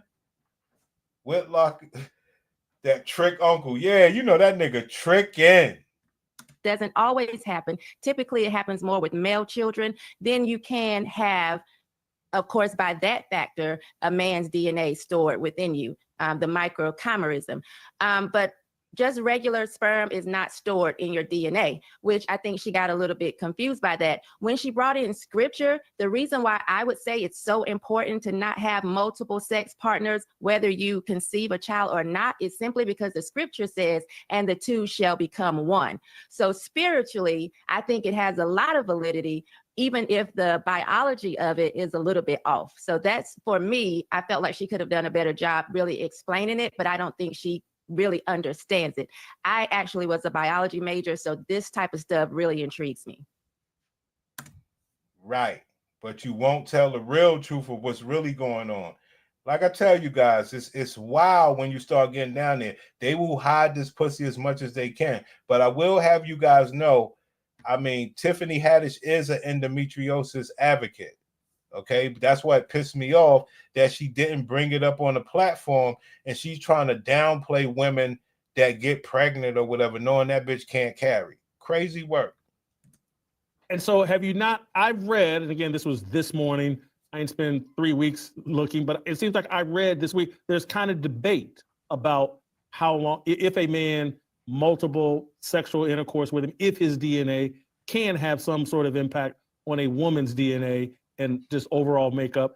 I kind of saw it for and against. Some people saying no, some people saying yes.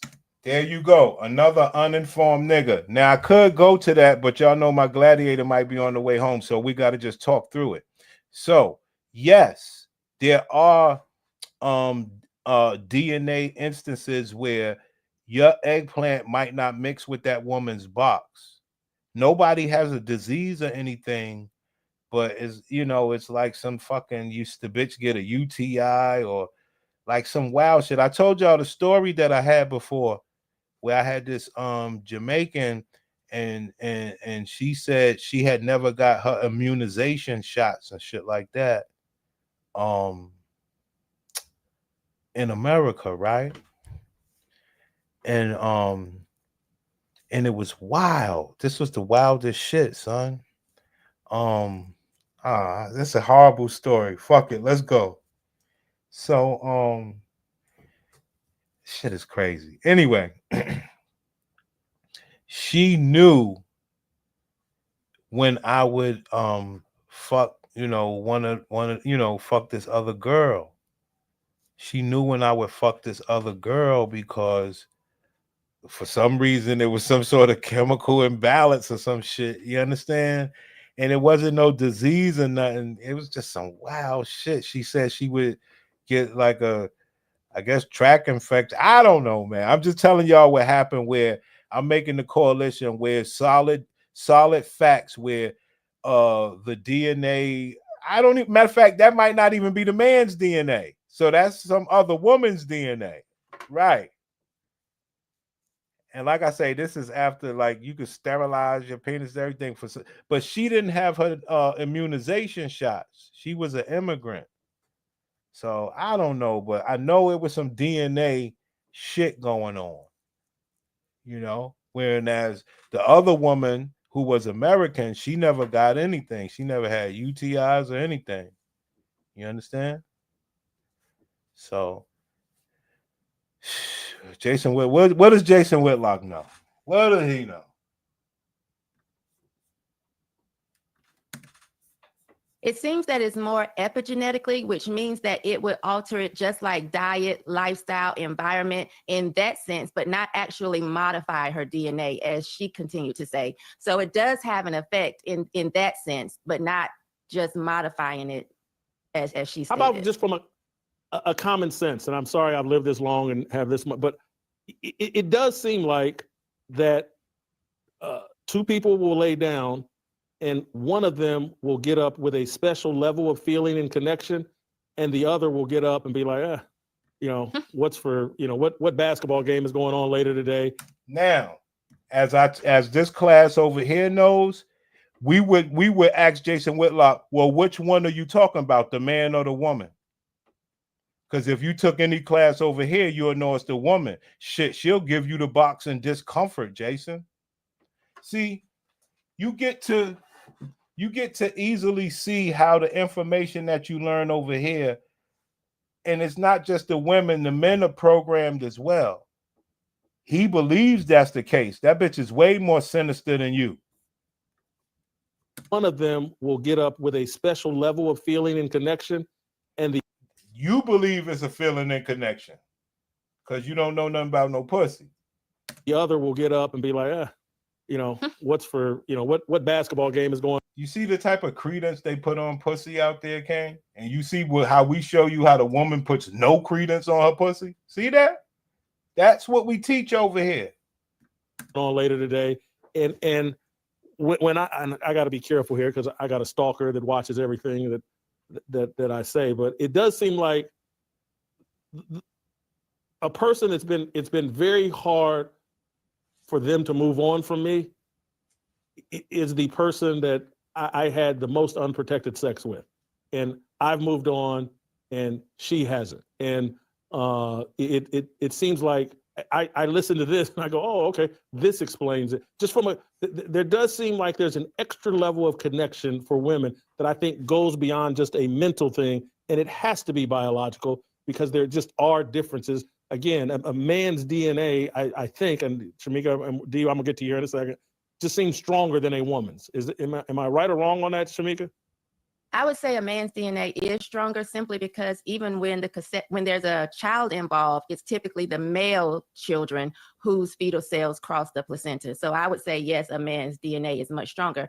But again, I go back to the scripture. So even let's say this woman that's your stalker, I would think that simply because the two becomes one, that even if you had, say, pulled out, she could still have those feelings attached to you because you are one at this point. That was marriage in the Bible. It wasn't because there was some type of certificate necessarily signed back then. It was when the man knew her, which meant when he had sex with her. So it's designed that we actually become one with our partner once we lay down with them. Dee, hop in here if you have any thoughts. I'm sure you do. Yeah, so I completely agree with everything Shamika has said. When I watched the clip, not only did Tiff misquote the scripture, but she also misinterpreted it.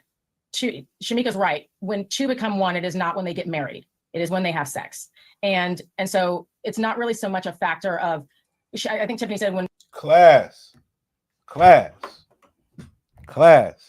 From all the box that we have researched, does the Black woman believe two becomes one when they have sex?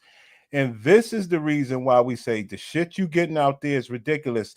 Even Jason Whitlock, who acts like he stands against feminism, bro, they are so clever, they can trick you, King. They're tricking him right now.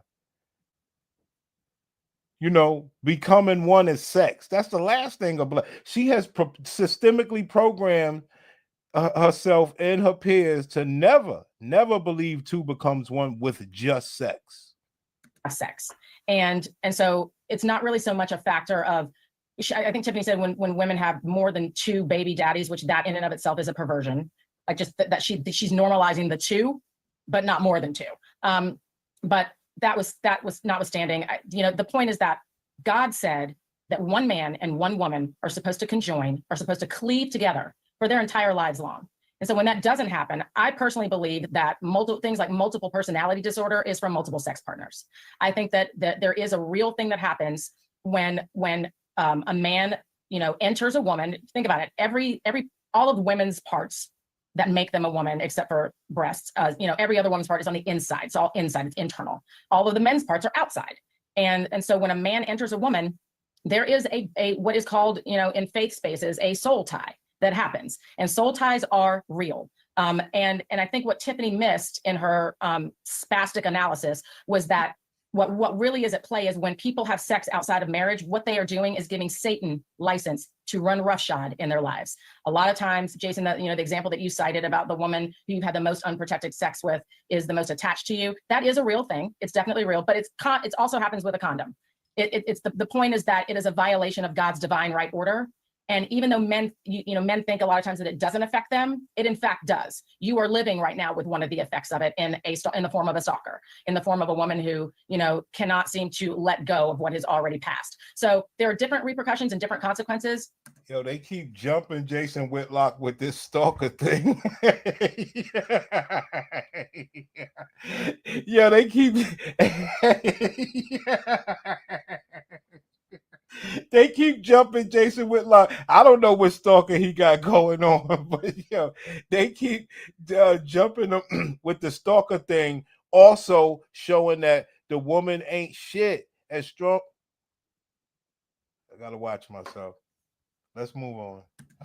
Per each of the sexes, but Satan is running roughshod, be not mistaken. And so I think that's the bigger point. Everything happens in the spirit before it happens in the natural. And so when we open one of the portals to Satan through sin, through rebellion.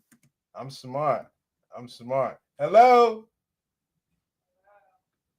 Praise Jesus.